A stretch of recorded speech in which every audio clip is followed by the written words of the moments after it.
Hi, everyone. Welcome to the 700 Club. Today is the 4th of July, Independence Day. And as we celebrate our country and its freedom, perhaps there's no greater symbol for that than the American flag.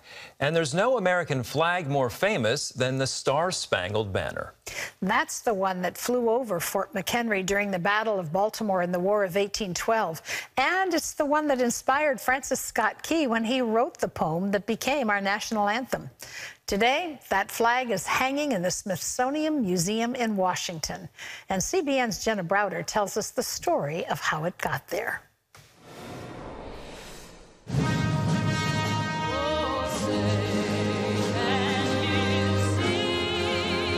The Star-Spangled Banner.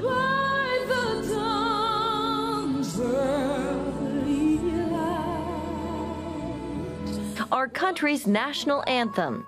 The song, written in 1814 by Francis Scott Key, was inspired by the flag that flew at the Battle of Baltimore at Fort McHenry.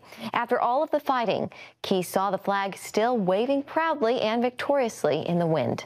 The song is about him figuring out who has won, and through the mist, he sees the flag. Our flag was still there. There are 4 verses to that song, and it's kind of sequential. Author Tom McMillan details the story in his book, Our Flag Was Still There, the Star-Spangled Banner that survived the British and 200 years, and the Armistead family who saved it. Sometime after the battle, the commander, George Armistead, took the flag off the flagpole, took it home as a souvenir. Complete violation of Army regulations. He stole the flag, but it remained in the private possession of his family for 90 years. And no one really knew about it. And that's why it exists today. His grandson gave it to the Smithsonian in the early 1900s. McMillan's research even led him directly to some of Commander Armistead's descendants. It was digging around.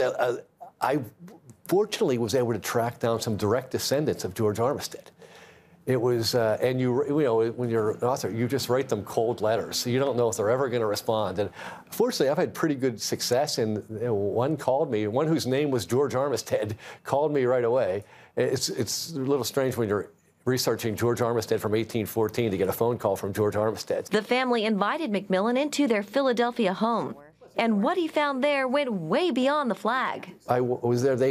I went to the bathroom in their home, and I came down the stairs and I saw some things on the wall where you have high school diplomas and things like that, and these items were signed by John Adams, Thomas Jefferson, and James Madison. They were George Armistead's original Army commissions. Wow. And I said, you can't have these in your house. They also had an original portrait of the commander.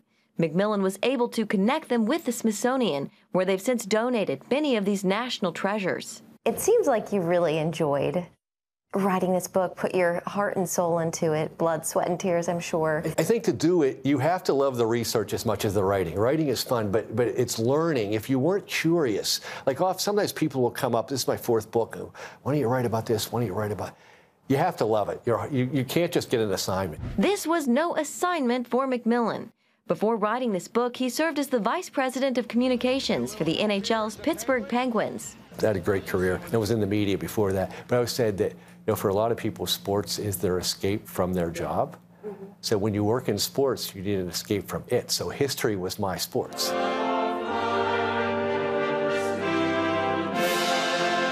He says his hope for this book is that it deepens readers' appreciation for history and our country. One of the curators said that when we were working on it the last time that they viewed it as a metaphor for the country.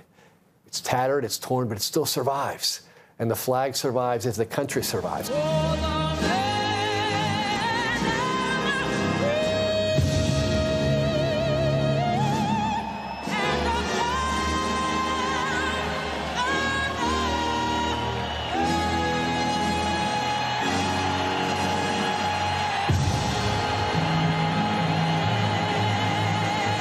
In Washington, Jenna Browder, CBN News.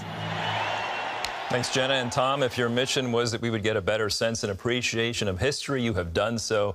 It's a great book, and we appreciate hearing about these special national treasures that were literally in people's homes before the public would have a chance to see them. So great stuff on this Independence Day.